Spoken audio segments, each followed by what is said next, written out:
mon secours est en toi.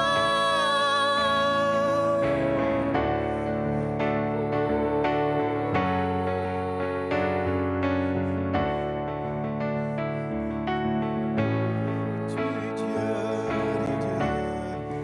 mon secours est en toi.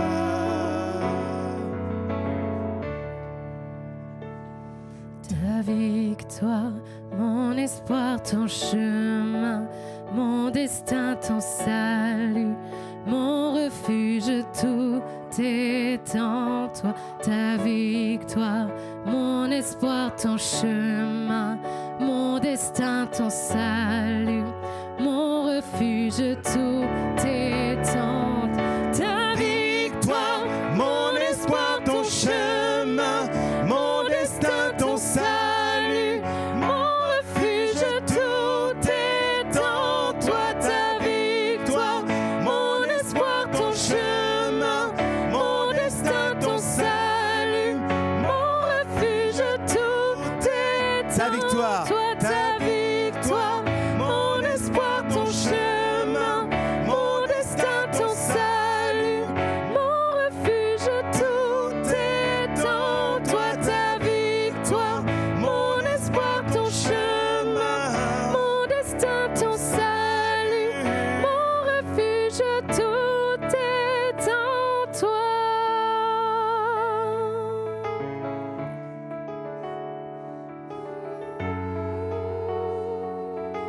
Tout est tout est en toi.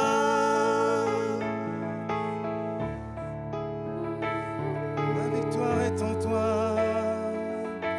Tout est La en victoire est en toi. Ma victoire est en toi. Ma victoire est en toi. Ma victoire est en toi.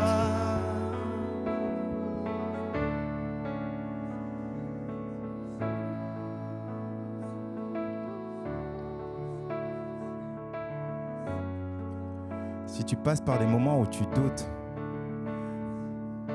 de l'avenir, tu doutes de ce que tu es, de ce que tu fais, proclame-le que ma victoire est en toi. Ma victoire est en toi. Pas par mes propres forces, ni mon intelligence, mais par toi, par ton Saint-Esprit. Ma victoire est en toi. Ma victoire est en toi. Oui, ma victoire est en toi. Elle est en toi. Ma victoire est en toi. Oui, ma victoire est en toi. Ma victoire est en toi. Ma victoire est en toi. Ma victoire est en toi.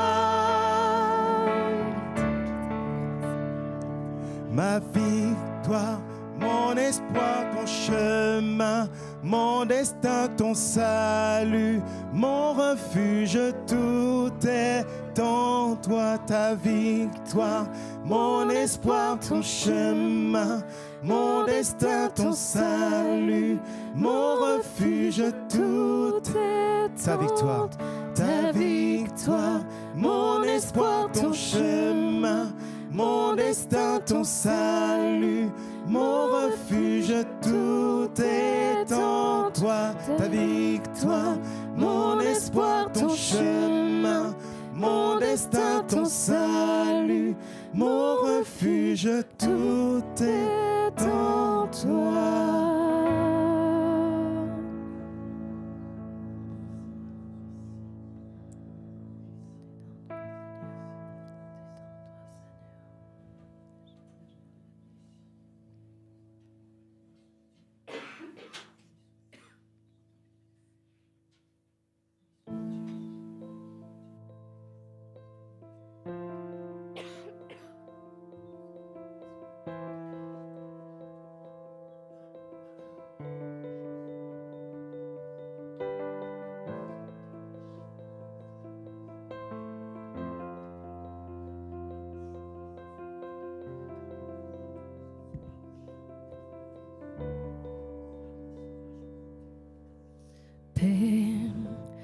tout devienne paix, les tempêtes qui m'entourent, qu'elles se taisent. À ton nom, au calme, appelle la mer au calme, la rage en moi au calme, chaque vague. À ton nom, Jésus, Jésus, tu fais trembler les ténèbres. Jésus, Jésus, tu brises la peur. Oh Jésus, Jésus, tu fais trembler les ténèbres. Jésus, Jésus. Souffle, que ces eaux revivent, oh que cette voix chante à nouveau. Je louerai, souffle, que ces eaux revivent, et que cette voix chante à nouveau. Je louerai, Jésus, Jésus, tu fais trembler les ténèbres. Jésus, Jésus, tu brises la peur. Oh Jésus, Jésus, tu fais trembler les ténèbres. Jésus, Jésus, Jésus, tu fais trembler. Jésus, Jésus, tu fais trembler les ténèbres. Jésus, Jésus, tu brises la peur. Jésus, Jésus, tu fais trembler les ténèbres. Jésus, Jésus. Ton nom, une lumière que les hommes ne peuvent nier. Ton nom ne peut être égalé. Ton nom est vivant, pour toujours élevé.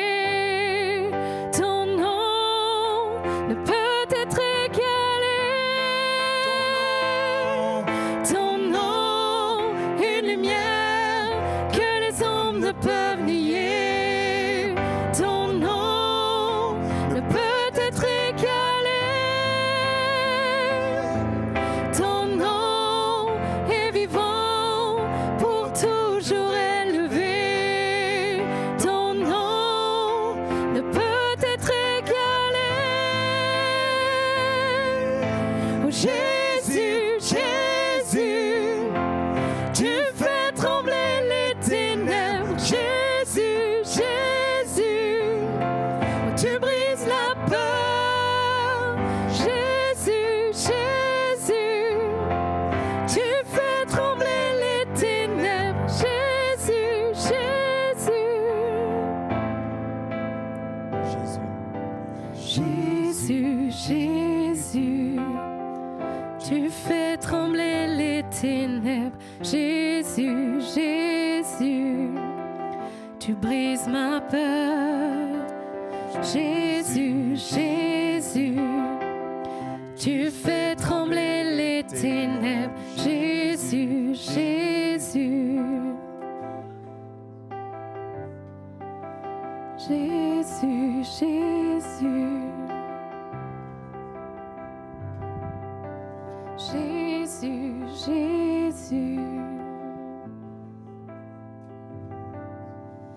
Jésus, Jésus.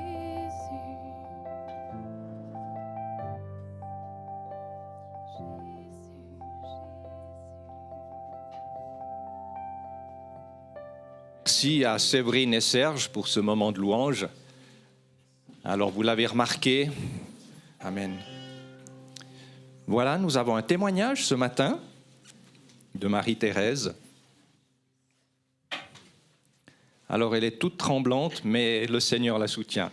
Parce que je dois parler devant tout le monde, alors ça me fait un peu bizarre. Mais enfin, ça ira. Alors, ce témoignage est que j'ai eu un Covid au mois de mai. Et ce Covid, je croyais qu'il était guéri après 5 jours, mais non. Ma peau a commencé à être boutonneuse. Après, j'ai eu de l'anxiété. L'anxiété, on l'a soignée. J'ai beaucoup prié aussi. Et dans cette anxiété, j'ai demandé à Dieu qu'il soit ma forteresse, qu'il soit vraiment fort, comme le chant que nous venons d'entendre. C'est un chant merveilleux. Et Dieu est merveilleux. Alors souvent, j'avais aussi j'ai une amie qui est une sœur ici, qui m'a beaucoup soutenue et qui m'a donné un verset. C'est Psaume 108, 14. Avec Dieu, nous remporterons sa victoire. La victoire, c'est lui qui écrasera nos ennemis. Et puis après, il y en a d'autres qui sont venus chez moi. Comme ça, j'ouvrais ma Bible et je dis « Dire au Seigneur, tu es la forteresse où je trouve mon refuge. Tu es mon Dieu, j'ai confiance en toi. » Ce qui rejoint de nouveau le chant que nous venons d'entendre. Le psaume 27, verset 13, « Que deviendrais-je si je n'avais pas l'assurance de voir la bonté du Seigneur sur cette terre où nous vivons ?» Et 14, « Compte patiemment, mais patiemment. » Je devais avoir de la patience. Le Seigneur me l'a demandé, me fortifie dans cette patience. Si le Seigneur... Donc, compte patiemment sur le Seigneur, ressaisis-toi, reprends courage, oui, compte patiemment sur le Seigneur. Tout ça, il y a encore eu beaucoup d'autres versets qui sont venus devant moi pour demander à Dieu que son amour me remplisse et que je sois pure pour recevoir son Saint-Esprit. En plus, voilà que quelque temps après, j'ai un problème avec les yeux. Je vais voir un ophtalmo de garde qui m'annonce que j'ai un virus dans les yeux, dans les 2 yeux. Là, tout ira bien, le Seigneur est là, je n'ai pas peur. Mais il faut soigner, d'accord, je soignerai. Je vais quand même, je sens que je dois aller vers un autre médecin pour avoir un deuxième avis, pour être sûre. Effectivement, le deuxième avis me confirme, j'ai bien un virus dans les 2 yeux. Il me donne ce qu'il faut, je dis merci au Seigneur. Nous prions tous, et je peux vous dire que la chaîne de prière de cette Église m'a beaucoup portée, ainsi que d'autres frères et sœurs que je connais. Et je les remercie vraiment de tout mon cœur. Et 20 jours après, je retourne voir le deuxième médecin. Il regarde, il scrute tellement bien qu'il me dit « Vous n'avez plus rien, il n'y a plus de trace de virus dans les yeux. » Merci Seigneur, je n'ai pas pu m'empêcher de le dire, merci Seigneur. Et depuis lors, voilà, j'ai mes yeux qui voient bien mieux, je ne vois plus de troubles. Et je remercie aussi la cellule le groupe de maison ou de Bramois, où je suis entrée aussi et où je suis très heureuse d'ailleurs d'y être, chez Joël et Léa. Et là aussi, nous avons des frères et des sœurs qui sont vraiment très, très bien. Je sens que je dois aller vers eux, que eux viennent vers moi aussi. Et il y a une chose aussi. Un jour, j'ai dû lire Jacques 15. Quand tu es malade, prie. Mais demande aussi aux anciens de te oindre. Et ils te oindront, ils prieront avec toi et tu seras guéri. Même si ce n'est pas tout de suite, ça vient. Le Seigneur est là, il nous donne... Justement, j'avais besoin de cette patience. Donc le Seigneur, il me fait petit à petit, un pas après l'autre. Et je dois avoir cette patience. Voilà. Et je remercie le Seigneur de tout mon cœur. et c'est à lui que la gloire lui revient. Amen.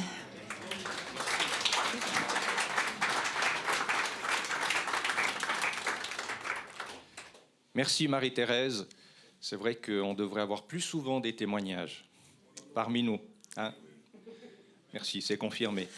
Alors, j'ai le plaisir d'accueillir un fils d'Anak parmi nous ce matin.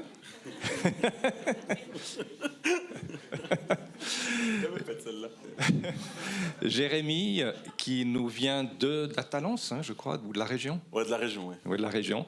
Donc, il est actuellement en train de terminer sa dernière année à la Start-up Ministérise à Yverdon. Il travaille dans l'implantation d'une église à Talence, en-dessus de Vevey, dans le canton de Fribourg. Et puis, il a 33 ans. Il vient de se marier avec Sarah. Ce sont des jeunes mariés. Voilà. Et nous avons le plaisir de l'accueillir parmi nous. C'est à toi, Jérémy. Merci beaucoup.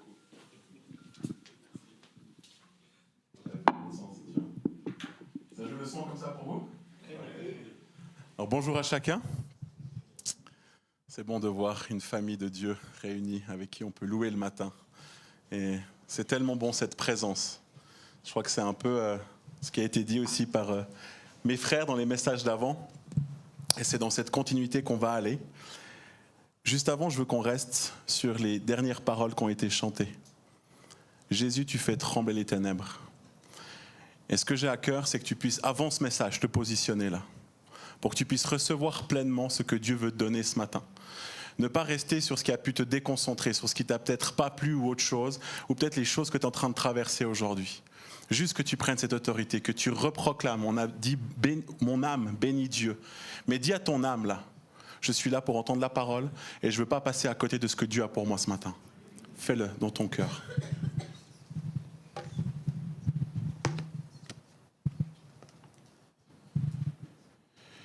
Vive sa destinée. Mon appel, ma destinée, c'est le titre de mon message ce matin. Je crois qu'effectivement, un message comme ça, on ne peut pas juste faire un message. Je pense que c'est très bon cette continuité. Si on reprend ce que Alain nous a enseigné, c'est que Dieu nous appelle. Il nous a créés pour lui et nous sommes créés par lui. Et j'ai aimé l'image que Alain nous a donnée dans ce message avec le téléphone. Dieu nous appelle. Dieu nous appelle. Est-ce que tu y réponds ? Et ce que Gilles nous a amené derrière, c'est cette rencontre. Si nous répondons à ce téléphone, c'est pour aller à la rencontre, c'est pour rentrer dans sa présence. Et je crois que nous avons besoin de ça. Je crois que quand nous sommes le dimanche matin ensemble, cette louange nous permet de déposer tout à la croix. Mais je crois que cette même louange, qui est bien sûr encouragée par des frères et sœurs le dimanche matin, nous pourrons la vivre tout seul, tout le temps, tous les jours, quand on en a besoin. Dieu est accessible, on l'a chanté, Dieu ne dort jamais. Et ce que Jean-Luc nous a amené derrière, c'est que justement, ce qui intéresse plus Dieu, c'est notre être intérieur. Plus que ce qu'on fait. Nous sommes beaucoup à tomber dans le piège du « il faut faire » avant d'être. Mais si on reprend ça, cette prière où Dieu nous appelle pour rentrer dans cette rencontre, pour rentrer dans sa présence et laisser Dieu nous toucher dans notre cœur, laisser Dieu se révéler à nous, être à l'écoute de Dieu, je crois qu'il y a énormément de réponses pour notre destinée et notre appel. Je pourrais m'arrêter là, parce que tout a été dit et je viens appuyer ça. Mais j'ai envie de creuser avec vous quand même ce matin. Jean-Luc a dit quelque chose et j'aime ça, j'aime ce mot parce qu'en plus il dérange dans l'église, mais il nous a dérangé toute notre enfance, c'est le mot obéir. Ce mot, il est important. Parce que ce que Dieu nous demande, c'est pas pour s'amuser avec nous. Il est un papa aimant, il est le meilleur des papas. Donc s'il nous demande quelque chose, il sait pourquoi. C'est pas toujours ce qu'on a envie d'entendre, c'est pas toujours dans le rythme où on veut, mais c'est bon pour nous. Est-ce qu'on ose obéir ? Et je crois que c'est uniquement dans cette obéissance qu'on peut rentrer dans les projets que Dieu a formés pour nous. Alain nous a parlé de ça, Jérémie 29, 11, il connaît les projets qu'il a formés sur nous, des projets de paix et non de malheur, pour de l'avenir et de l'espérance. Je crois que c'est dans ces moments-là où on peut aller chercher cette espérance pour notre avenir. Peu importe ton âge, peu importe ta situation, peu importe si aujourd'hui tu es dans les verts pâturages tranquilles, peu importe si aujourd'hui tu es en train de traverser la vallée de l'ombre de la mort, sache une chose, Dieu est avec toi. Et il y a de toute façon une suite. Et cette suite, regarde à Jésus, il y a l'espoir déjà.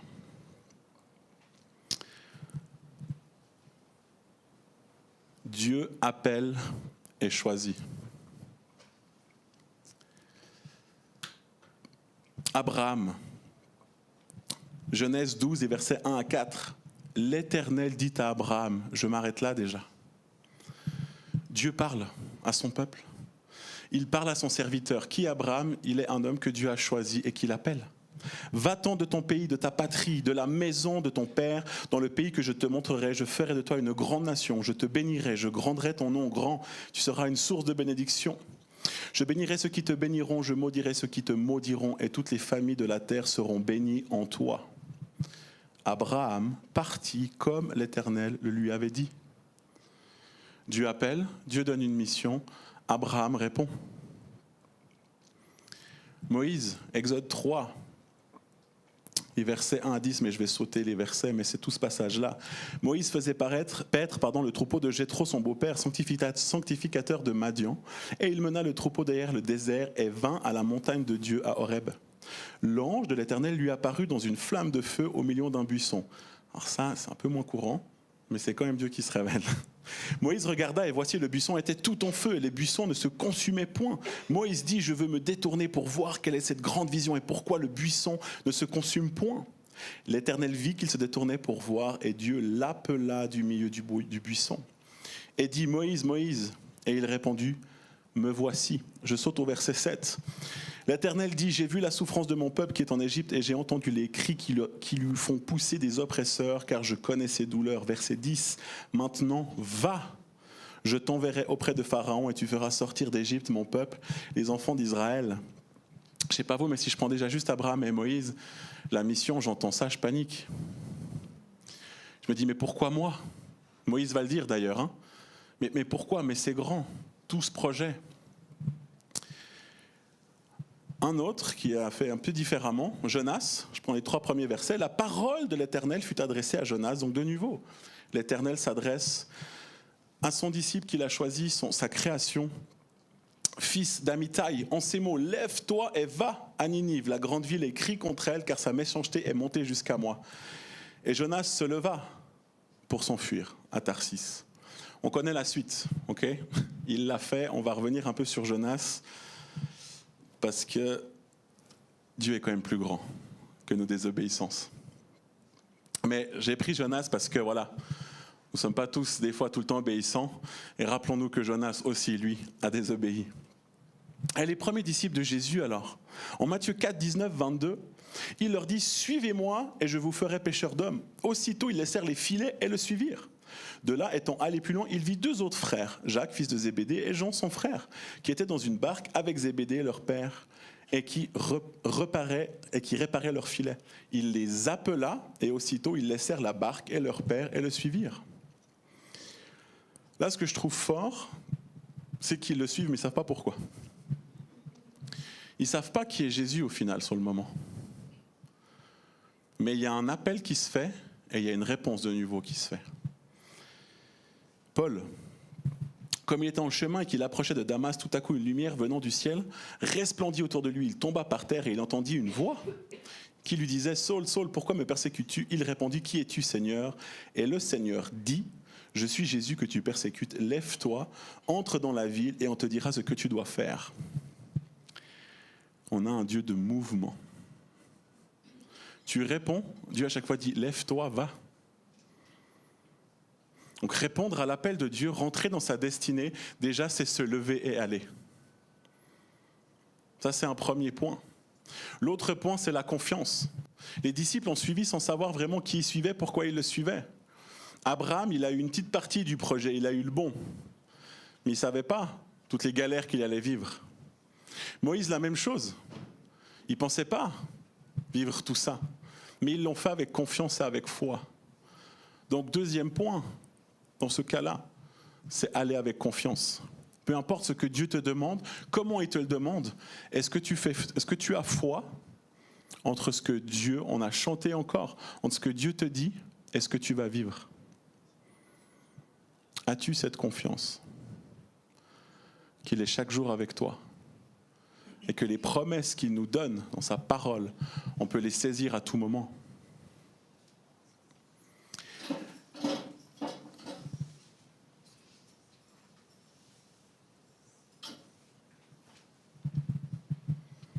Bien sûr, il y a d'autres histoires. Je ne vais pas faire toute la Bible, mais je voulais important de montrer aussi cette évolution.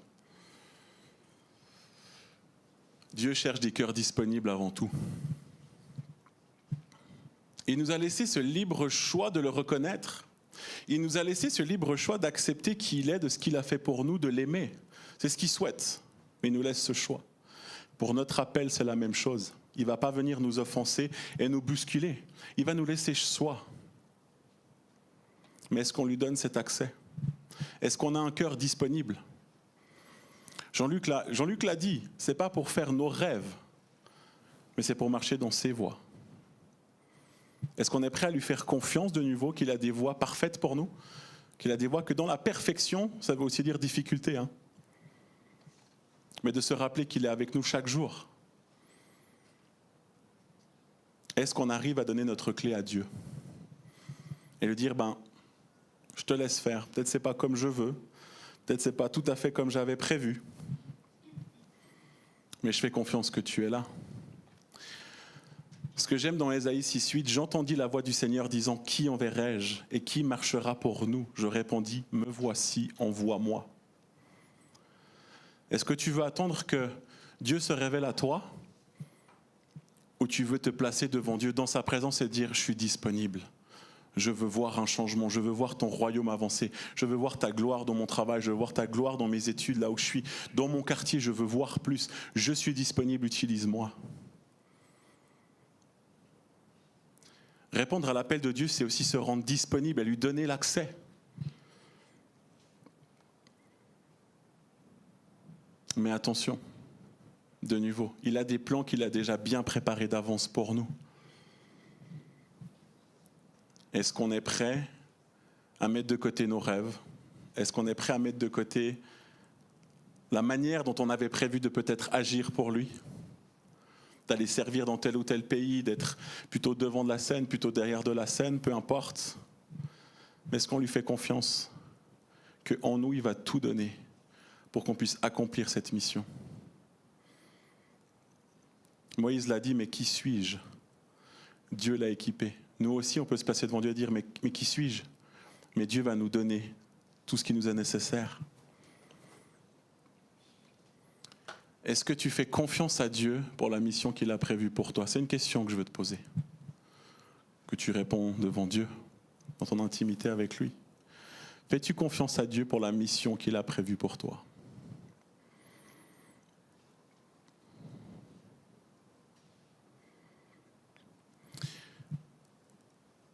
Si je reprends Jonas qui a désobéi, il va y avoir plusieurs mésaventures. Cette histoire du poisson qui le ramène, il va quand même aller à Ninive. Et une fois qu'il a fait sa mission à Ninive pour annoncer la bonne nouvelle, en fait, notre ami Jonas va rester dans les hauteurs de la ville pour attendre de voir ce qui se passe. Il y a quelque chose qui est en lui. Moi, quand je lis cet homme, je me dis, mais est-ce qu'il a vraiment la joie de servir le Seigneur? Moi, je vois un gars frustré, quoi. Et après, il va même se mettre en colère. Il y a cette histoire du ricin, de cet arbre qui pousse en une nuit, que Dieu va redétruire en une nuit, puis qui s'énerve pour un ricin. Moi, je vois un gars qui n'est pas en train de servir Dieu avec amour. Il est en train de faire pour faire. Et je crois que Jonas nous montre l'exemple, Dieu nous montre l'exemple au travers de la vie de Jonas, que si nous faisons pour faire, même en répondant à l'appel, ça ne nous sert à rien. Et Paul le dit bien mieux que moi dans 1 Corinthiens 13. Tout ce que tu fais sans amour, cela ne te sert à rien. Et tout ce que tu fais sans amour, tu n'es rien. Donc avant de vouloir chercher un appel et d'y répondre, regardons la vie de Jonas et disons-nous, mais est-ce que je veux faire par amour ou parce que je dois faire? Et je crois qu'on doit sortir du faire.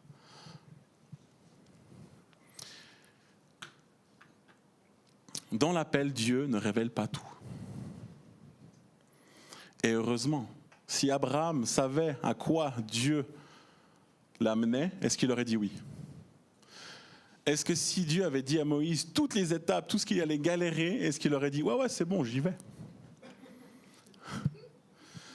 Est-ce que les disciples qui se sont dit « Ouais, on te suit, on ne sait pas trop quitter, on ne sait pas trop où on va, mais si on leur avait dit, est-ce qu'ils auraient suivi ?» Moi, je ne crois pas vraiment, parce que nous sommes humains. Mais alors, dans ce cas-là, c'est trop bon en fait d'avoir un Dieu qui prend soin de nous puis qui ne nous dit pas tout. Il veille sur nous. Et il nous donne des petites bribes. Et heureusement, il avance. Il avance avec nous. Il est avec nous chaque jour. Mais je crois que ce qui est important, c'est cette image. J'ai choisi cette image, pourquoi ? Parce que déjà, le téléphone, je trouve que ça représente bien qui nous sommes aujourd'hui. On peut être très vite boosté, mais on peut très vite avoir plus de batterie. On a plusieurs dons, il y a plein d'applications aujourd'hui. On a plusieurs dons pour servir le royaume. Mais on a toujours besoin d'être rechargé et d'aller auprès de Dieu. Et pourquoi cette image et cette couverture-là qui a l'air toute douce, toute confort ? Et je crois que des fois, on voit ce temps de se retirer pour aller dans la présence de Dieu parce qu'on a besoin de se ressourcer auprès du Père. On a besoin d'aller faire, comme je dis, les mises à jour auprès du Père. Comme un téléphone en a besoin. Peu importe à quel rythme tu avances dans des plans que Dieu a pour toi, tu as besoin des mises à jour de Dieu. Tu as besoin de savoir maintenant, peut-être qu'aujourd'hui il y a une mission qui est bien précise pour toi, mais qu'après ça va changer. Heureusement, nos appels, ils évoluent. Mais pour ça, c'est la présence de Dieu et c'est les mises à jour. Et je crois qu'on doit avoir un renouvellement de l'intelligence. Donc qu'est-ce que c'est que la prière ? La prière, ce n'est pas le truc dur qu'on doit faire en tant que chrétien, parce qu'il faut, pour être un bon chrétien, prier puis prendre un temps de prière. C'est aller dans cette douceur de la présence de Dieu. En fait, c'est bon. On en a fait des fois un truc religieux qu'il faut, mais en fait, c'est juste un endroit où tout s'arrête autour de nous, où on reçoit juste cet amour qui nous ressource. Mais la prière aussi, on dit souvent, la prière, c'est parler à Dieu. Mais la prière, c'est aussi écouter Dieu. Et je crois que c'est dans ces temps-là qu'on peut avoir les mises à jour pour notre appel, les mises à jour pour notre destinée, et d'être rechargé. Quand c'est trop difficile, c'est tellement bon de se retirer et de pouvoir dire à Dieu, « J'en ai marre, c'est dur. » Oui, mais je suis avec toi, mon fils, ma fille. C'est tellement bon d'entendre ça. Si on ne prend pas ce temps pour entendre ça, on va à nos pertes. On a besoin de ça.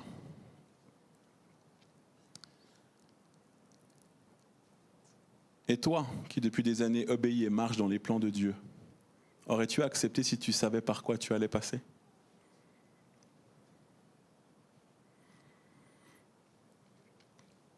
On a tous des oppositions, des défis, des combats, de la tristesse. La mission de Dieu, c'est pas que la joie. Il y a aussi ces moments-là. Mais ces moments-là, il faut les prendre avec joie. Parce que je vous assure que je suis passé par des choses au niveau de mon appel, par la tristesse, par des choses que j'ai tellement souffert moi-même. Et aujourd'hui, je remercie le Seigneur d'être passé par là parce que je peux comprendre mon prochain.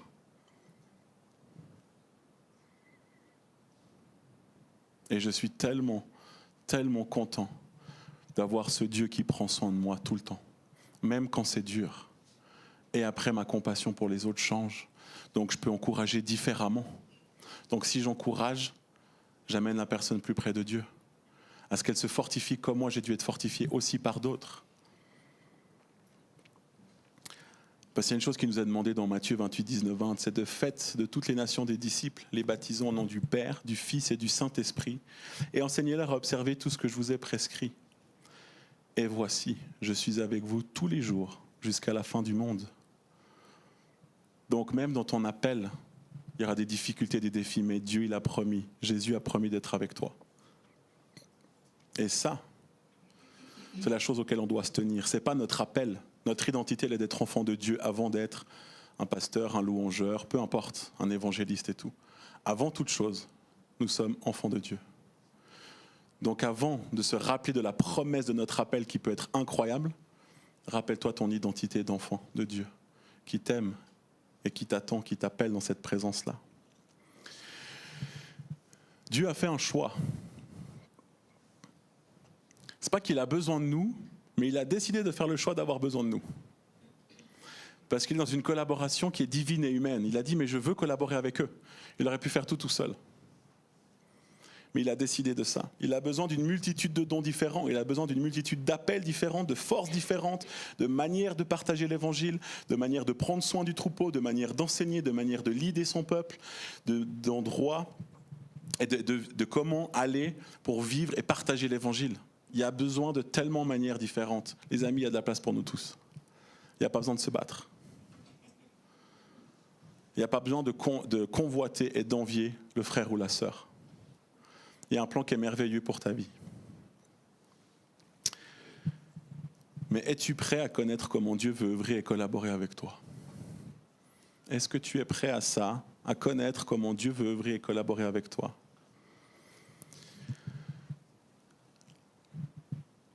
En toute humilité, j'aimerais donner une partie de réponse que je crois. Je crois que pour répondre à ton appel, savoir quel est ton appel, il y a une partie de la réponse qui est dans ton cœur. Si tu as à cœur les perdus, il y a un petit signe. Si tu as à cœur de prendre soin des frères et sœurs, il y a un petit signe aussi. Si tu as à cœur de chanter, il y a un signe. On n'a pas quelque chose dans notre cœur que Dieu ne va pas utiliser. Et ça peut aller très loin. Avant que je connaisse Dieu, je l'ai connu à 27 ans, j'en ai 33 aujourd'hui. J'ai toujours aimé parler. J'ai toujours aimé parler devant les gens. Être quelqu'un qui encourage et qui parle. Aujourd'hui, Dieu a fait de moi un orateur. Mais amen, mais j'aime ça. Mais c'était dans mon cœur dès le départ. Puis vous savez où ça a commencé? En 2017, ici. J'étais venu avec Bob Davet, qui était venu faire un message. Je venais de me convertir, ça faisait 6 mois. Et j'ai donné un petit bout de mon témoignage ici. Et le premier groupe de jeunes dans lequel j'ai prêché, c'est ici au DKP. Et gloire à Dieu. Et Dieu cesse de m'utiliser là-dedans. Aujourd'hui, Dieu m'a placé en tant que pasteur d'une implantation. J'ai toujours dit à Dieu, mais je ne veux pas être pasteur, ça ne m'intéresse pas. Je n'ai pas la patience pour ça. Ben, Dieu m'a appelé. J'ai répondu. J'ai dit, ok, on y va. Mais Dieu a transformé mon cœur pour qu'aujourd'hui j'aime ça. Alors, j'ai toujours pas la patience nécessaire comme un bon berger. Il y a bien meilleur que moi, ça c'est sûr. Mais ces choses que Dieu avait mis dans mon cœur, de l'idée des gens, d'accompagner des gens pour les encourager, ce que Dieu avait mis en moi avant même de le connaître, aujourd'hui, en tant que pasteur, je peux le faire.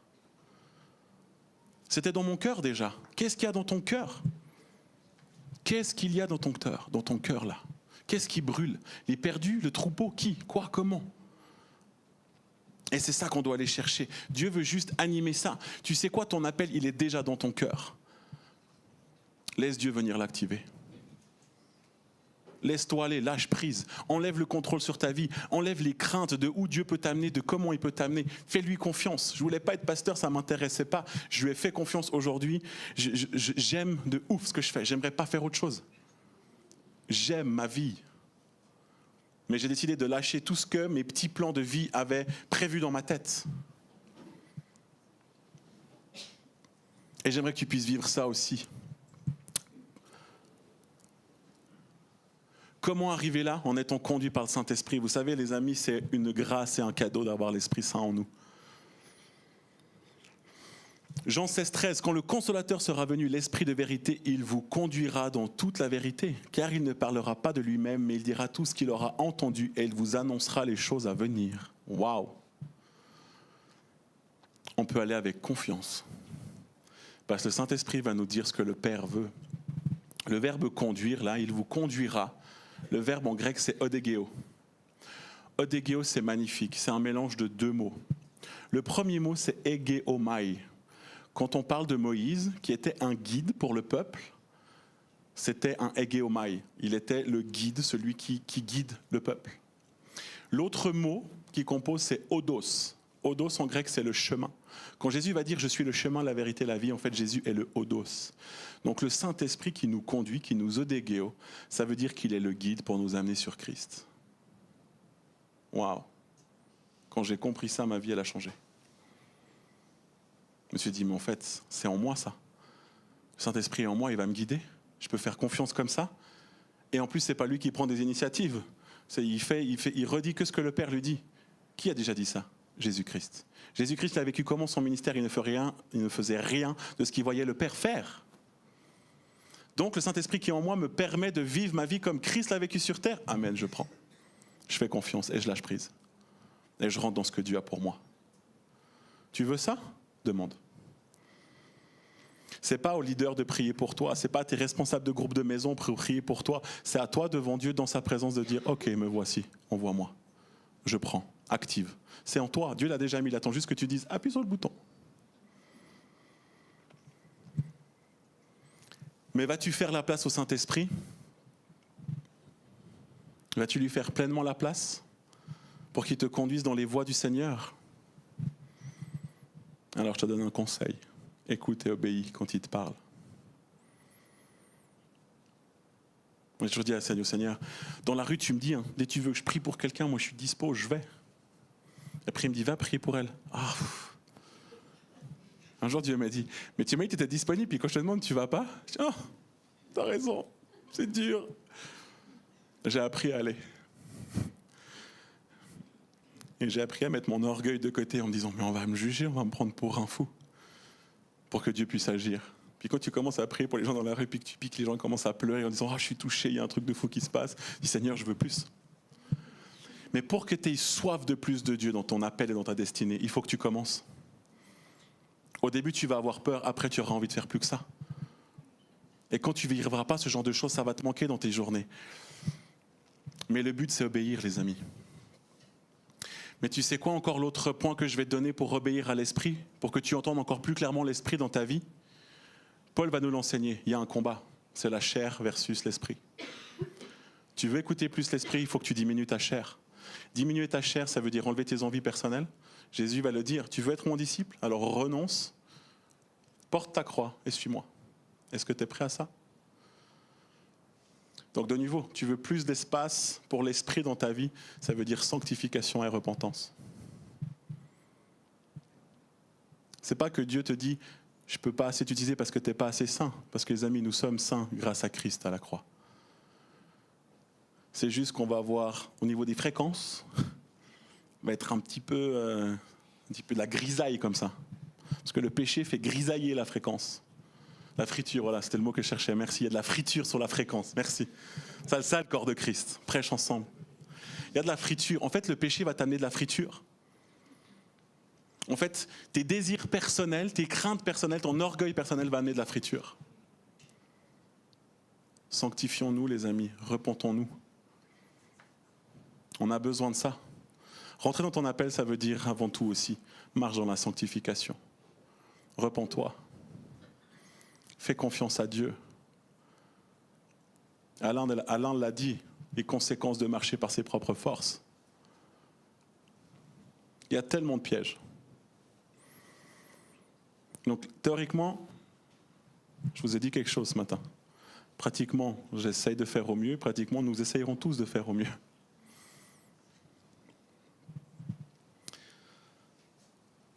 Si je termine, Dieu a des projets magnifiques pour chacun de nous. Mais ce que je trouve moi magnifique, ce n'est pas forcément ce que l'autre va trouver magnifique.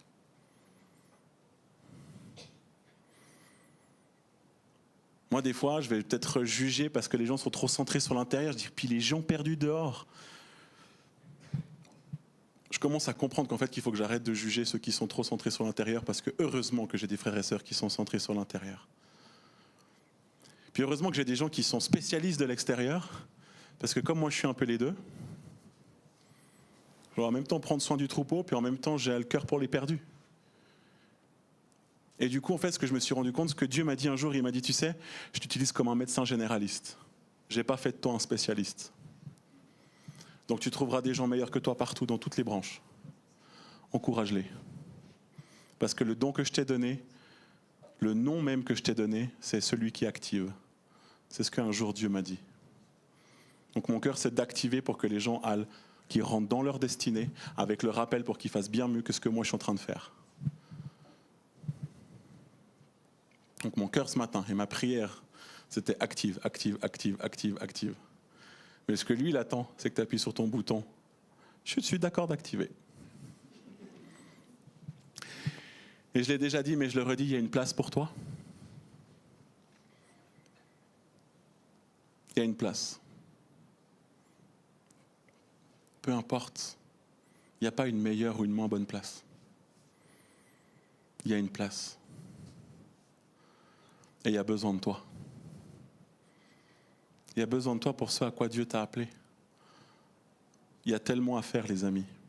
La moisson est grande, mais il y a peu d'ouvriers. Alors, veux-tu répondre à cet appel ? J'ai 3 questions que vous pouvez prendre en photo, que vous pouvez dans votre temps prochainement de prière, de la prendre. Je suis désolé pour vos yeux qui vont sûrement peut-être avoir des douleurs à cause de mes fautes d'orthographe. Je n'ai pas eu le temps de faire relire, mais je sais qu'il y en a, je me connais. Il doit au moins y en avoir 6 minimum. C'est au moins 2 par phrase. Mais ce n'est pas le don que Dieu m'a donné. Moi, il m'a dit, tu vas parler, pas écrire. Même si dans mon église, quelqu'un me dit que tu arrives même à faire des fautes d'orthographe en parlant, toi. Je dis, oui, c'est possible. C'est pas grave, j'assume. Dieu t'appelle. Vas-tu répondre en sachant que toi... je vais lire, ça sera plus facile. Vas-tu répondre en sachant ce que toi tu veux et en acceptant ce que lui a prévu de merveilleux pour toi, sachant que dans les difficultés que tu rencontreras, il sera avec toi. Lâche prise, accepte et fais confiance. Vas-tu prendre ce temps d'aller chercher la volonté de Dieu et accepter que tu ne sauras pas tout et de faire confiance que Dieu est au contrôle? Les amis, le lâcher prise, c'est difficile. Très difficile. Mais de nouveau, plus on va lâcher prise, plus on va faire confiance à Dieu, plus on va voir Dieu agir, plus on lui donne. Avec Dieu, ça ne se fait pas d'un claquement de doigts du jour au lendemain. Il le pourrait. Mais comme il a décidé une relation avec nous, il nous forme dans la relation. Es-tu prêt à toujours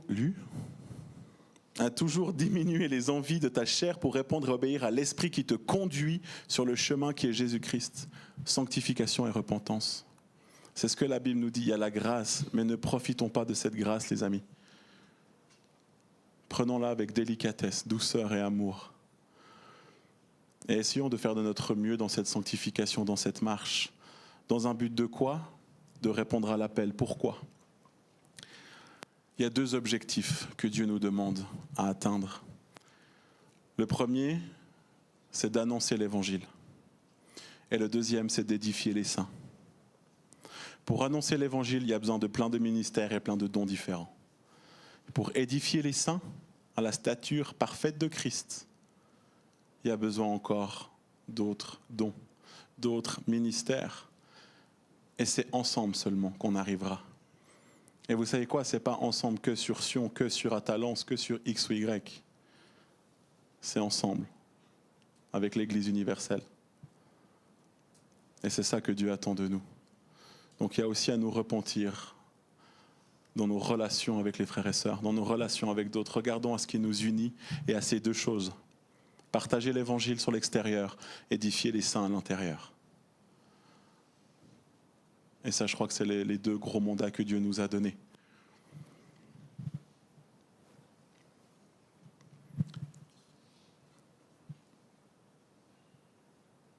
Mon cœur, c'est que tu aies soif ce matin.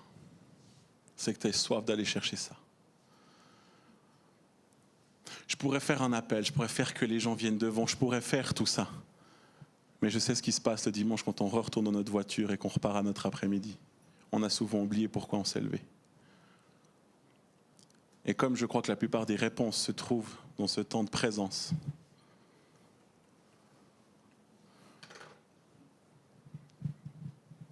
je vais dire que ton appel, il sera tout seul, dans ta propre responsabilité devant Dieu.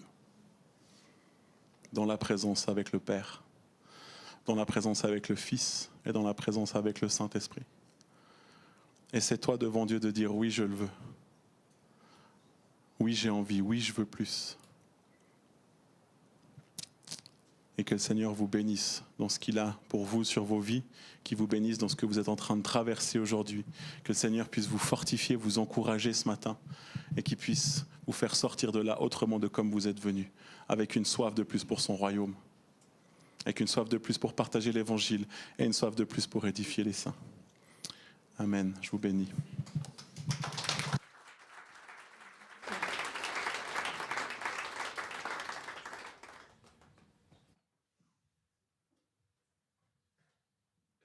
Merci beaucoup à Jérémie pour cette fraîcheur avec laquelle tu nous sur nos vies. Je vais laisser la place à Jean-Luc qui aurait une annonce particulière à faire.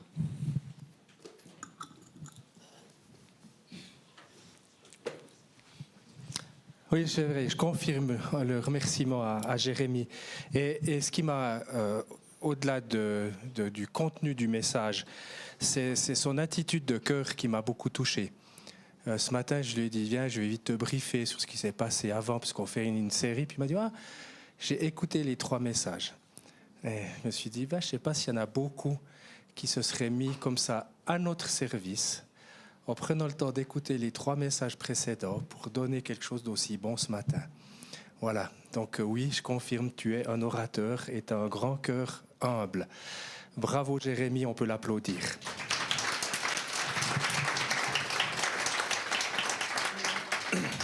Ce matin, je viens devant vous pour parler d'un autre ministère que vous connaissez très bien, c'est celui de Sandy. Ça fait un moment que vous n'avez plus vu. On revoit Laureline quelques fois. Donc, ils sont gentiment en train d'être en retour de l'Église. Administrativement, on va terminer le lien formel qui existait encore. Parce que ce n'est pas parce que vous êtes à la perte de gain, puis ensuite à l'AI, que le lien employeur-employé s'arrête. Donc on va stopper à la fin du mois de novembre cette relation formelle. Mais ce n'est pas pour se séparer, ou bien au contraire, c'est pour redonner une autre dimension, et on verra une autre relation. Et c'est vrai que c'est, en tout cas pour ma part, mais j'espère pour vous aussi, juste extraordinaire de pouvoir réaccueillir Laureline avec les enfants ici, et on verra si Sandy pourra suivre. Dans la discussion avec lui, je le vois de temps en temps, on a défini ce passage dont je vous parle ce matin. Et le conseil, dans la discussion qu'on a eue il y a quelques jours, a décidé d'honorer et de remercier ce qu'on n'a jamais pu faire. Parce que comme Sandy n'est pas parti officiellement, c'est finalement la maladie qui l'a éloigné. Et quand la maladie vient, c'est pas parfait, c'est un peu chaotique. Il y a eu des allées, des venues, des retours, des départs. Et il n'y a jamais eu formellement un mot où notre Église a pu dire à Sandy et Laureline, merci pour tout ce que vous avez apporté au milieu de nous pendant tant d'années. Et on pense que c'est bien d'arriver au moment de pouvoir faire cela. Donc on vous propose le 4 décembre, lors de la VIP qui suivra le culte, qu'on ait un moment où on pourra les honorer et les remercier. Et voilà, donc on vous invite pour ce moment. Et puis on s'est dit aussi, mais c'est vrai qu'ils ont traversé là 4-5 ans de moments très douloureux et difficiles en termes santé. Et aussi, vous savez, quand on est aux assurances sociales, etc., c'était aussi pas toujours très évident financièrement. Et on s'est dit, on aimerait faire une offrande de cœur. En toute liberté, mais vraiment en toute liberté. C'est vraiment pour ça qu'on l'a appelé offrande de cœur. C'est pas du tout une obligation. L'Église fera sa part. Et je peux vous dire qu'elle est généreuse. Vraiment. J'étais, moi, ému et touché que le Conseil dise ça. Voilà, j'étais moi un peu le demandeur, puis quand il y a eu la réponse qui était là, je suis reparti de ce conseil en disant moi je suis fier d'être dans cette équipe. Et on vous propose dès ce dimanche, mais aussi le dimanche prochain et le dimanche 27, Séverine a préparé une jolie boîte avec un joli petit cœur. C'est juste pour se souvenir, et on mettra cette boîte ici devant. Et vraiment, je le dis bien, en toute liberté, je rappelle, c'est une offrande de cœur. Si vous voulez que le 4, on puisse offrir quelque chose, et ce sera de l'argent, on ne va pas transformer ça en autre chose, eh bien, vous pouvez. Vous pouvez aussi le faire par l'IBAN de l'Église. Si c'est plus simple pour vous, mettez bien dans la communication offrande de cœur Sandy. Comme ça, André s'y retrouvera et mettra ça à part pour le 4 décembre. Mais on veut aussi vraiment les bénir. Sandy est dans un temps de réinsertion dans son métier d'informaticien. Je ne sais pas si c'est précisément ça, mais enfin, c'est dans cette direction-là. Laureline est aussi en temps de réinsertion dans le monde du coaching. Et ce sera aussi notre prière que Dieu leur redonne ce que l'ennemi a volé. Voilà, merci beaucoup de considérer ça. Et je laisse déjà cette boîte ici pour ce matin.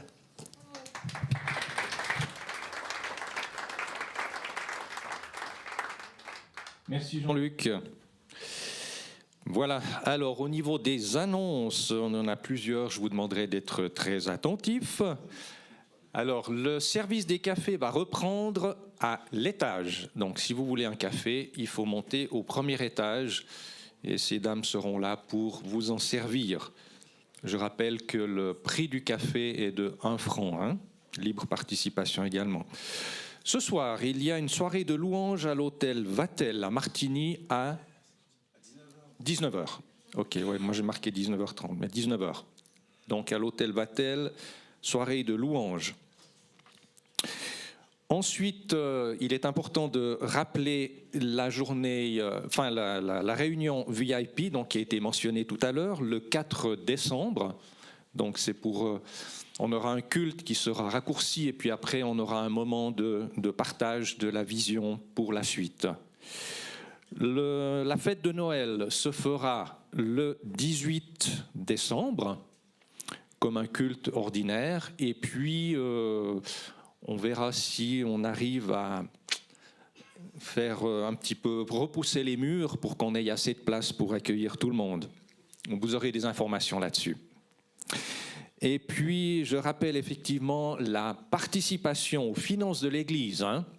Donc, ne voyez pas de verser votre finance, que ce soit cash dans les petits paniers qui sont à la sortie, ou que ce soit par Twint, ou que ce soit par IBAN, ou que ce soit par virement, etc. Sachez que ce n'est pas quelque chose qu'on vient chercher dans votre porte-monnaie, mais c'est au contraire quelque chose que vous investissez pour le royaume de Dieu. Donc ne pensez pas dépense, pensez investissement.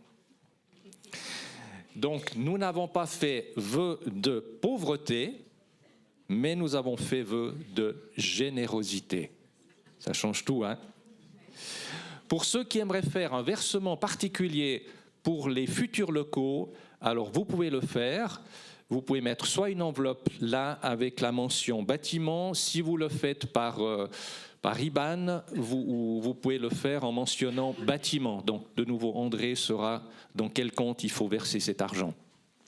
Et je vous remercie beaucoup de votre participation. On va se lever pour terminer. Je peux juste dire que je viens de croiser Bruna, Pierre-André va bien.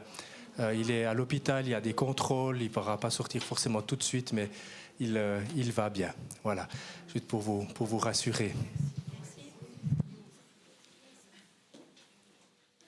À celui qui peut faire par la puissance qui agit en nous infiniment au-delà de tout ce que nous demandons ou pensons, à lui soit la gloire dans l'Église et en Jésus-Christ pour toutes les générations au siècle des siècles. Et l'Église dit Amen. Merci à vous. Bon dimanche.